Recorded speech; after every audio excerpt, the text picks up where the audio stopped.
Hello, and welcome to the inner workings of the Not So Genius Mind. I'm your host, Amanda McCombs, and we're just gonna hang out for a little bit. We're gonna dive deep into the ordinary mind, the Not So Genius one. That's me. Thank you for listening. I'm just gonna say hi and thank you already. This has been a really cool adventure to go on. Since the last episode, I actually quit my job.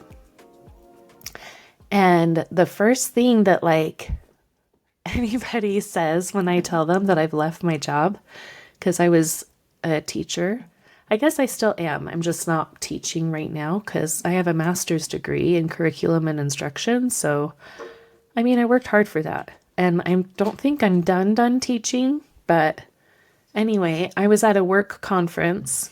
It was a charter school conference, and I had signed up for it before I decided that I wasn't going to go back and teach, just because I really needed time to heal. And somebody approached me, and usually the first thing somebody says when I say that I'm not going back to teaching next school year, which is in a month, they'll ask if I'm okay. And no, I'm not okay, honestly. I've been through a lot, and I taught through it all. And I think we've kind of talked a little bit about some of the things that have happened, but my last episode where I was talking about the stalker, that's uncovered memories from years and years and years ago. That doesn't even include what I just went through this last school year, and the school year before that, where I had the shingles go through my face. Still can't feel it. Just had an MRI. I have no idea what's going on. Anyway, back to this work conference. I have this lady approach me, and she is so sweet. She's so nice. She comes over and she's like, I hear you're leaving the profession. And I was like, well, no, I don't know if I'm done. I really need time to focus on other things, and I really need to heal. And she was like, oh, you're on a sabbatical. And I was like, what?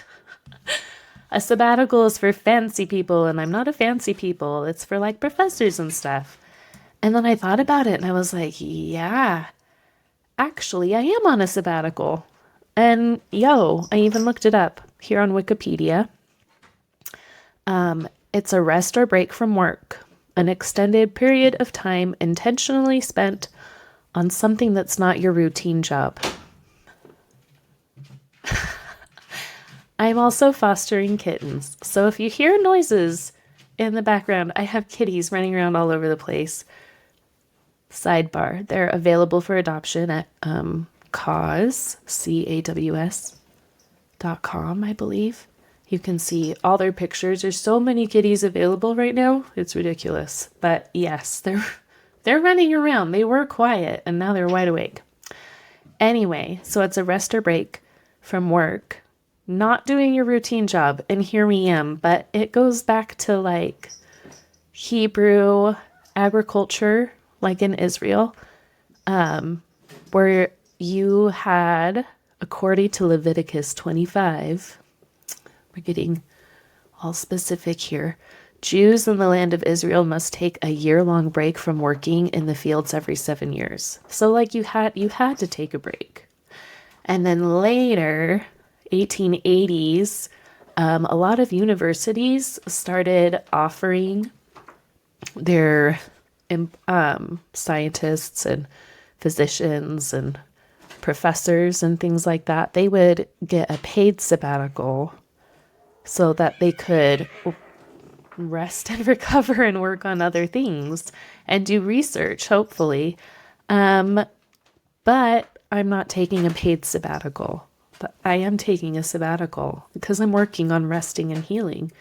And taking care of myself is really what I needed to do, because I wasn't doing that. And sadly, I am a first grade teacher, or I was a first grade teacher. And I didn't realize that I wasn't meeting my own needs until I was sitting down and doing this program with these kids. And we're talking about your hierarchy of needs. And, down here, I'm teaching this to the first graders. Down here at the bottom, You have to make sure all your physical needs are being met. Are you getting enough sleep? Are you drinking enough water? Are you eating enough food? And if that isn't solid, then everything else is not going to be as good as it could be. And I wasn't doing any of those things. I wasn't eating. I was drinking water, kind of. And I really wasn't sleeping. I needed medicine, and I needed to go to the doctor to figure out what medicine I needed.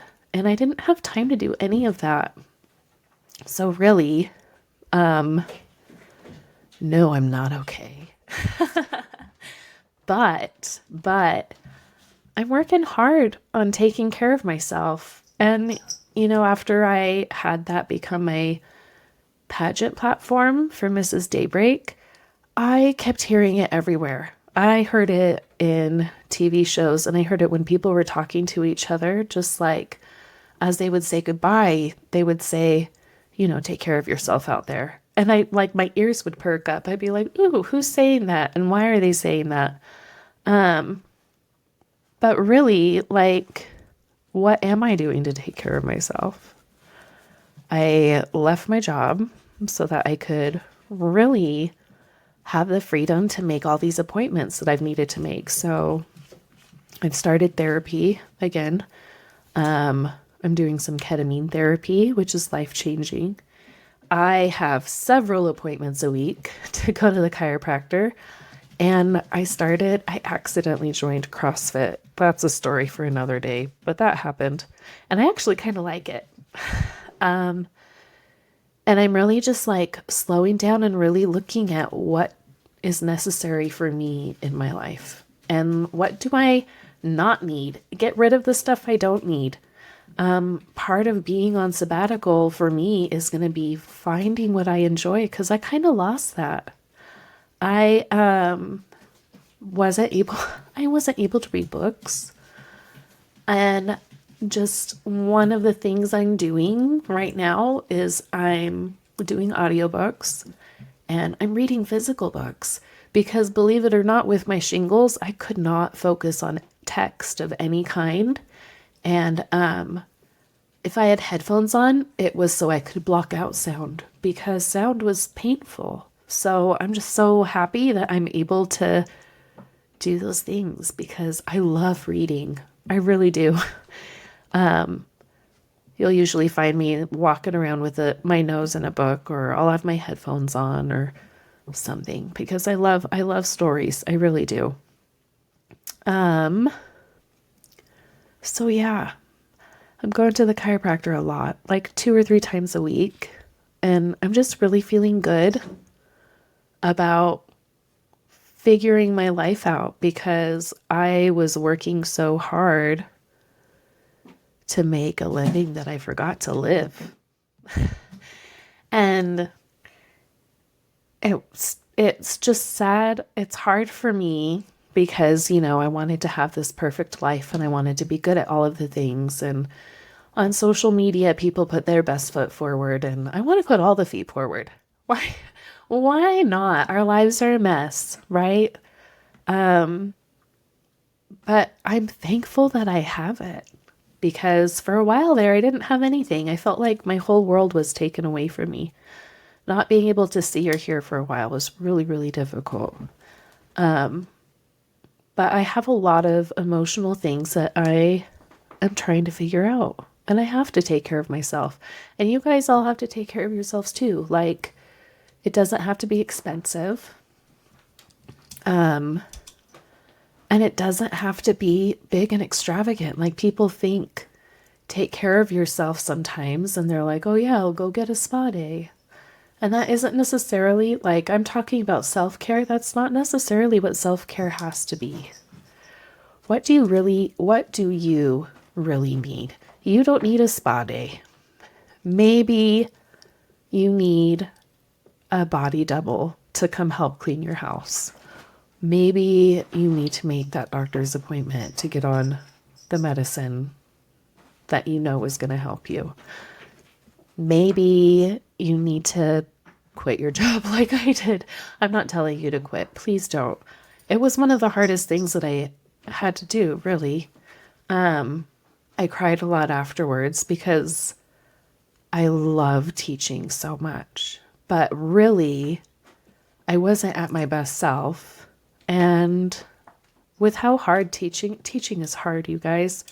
And I know people are kind of ho-hum about it, but you have to make a lot of decisions all day long, and there's a lot of pressure. And if you're not at your best self and you're trying to do a job that's intense, like teaching can be sometimes, it's going to be really difficult. It's going to be a lot harder than it needs to be. And I think we need to give ourselves some slack because it takes some time to go back to normal. And our lives were not normal for quite some time. Anyway, so I'm reading really good books. These are the things I'm doing to take care of myself. I'm reading good books and I'm snuggling kitties. Who's that one? Hold on. Hi. Come here, Noah. Whoopsies. Camera shy. I'm taking care of animals because that makes me really happy. Like, just find the things that make you happy and do that. You don't have to go get a big, huge massage and spend a bunch of money. Like, self-care does not mean money. It can be therapy, which I needed really, really bad. And as a teacher, it's hard to have to make all those appointments and stuff. And on top of that, the light and sound sensitivity was awful. And I really needed some time to figure all that out. So I'm really thankful that I'm able to do that. Because like I'm acknowledging how lucky I am because I'm able to do that. And I'm able to do a podcast. How cool. And guess what, my friends and others, whoever you are, if you're not a friend, welcome, I guess. Don't be an enemy. I have a new podcast in the works that I think you're going to love. Sensitive. It's going to be sensitive topic, but I'm in the middle of figuring out how to talk to a group of women that are incredible survivors. And I think their stories need to be told. So stay tuned. There will be more information about that next time. Please like, subscribe, follow. I never thought those words would ever come out of my mouth. That was so weird. You can find me at Not So Genius on Instagram and some other social media platforms. I'm also on TikTok and Facebook. But in the meantime, I don't know. Stay tuned. This is kind of fun. We'll see where this goes. Bye.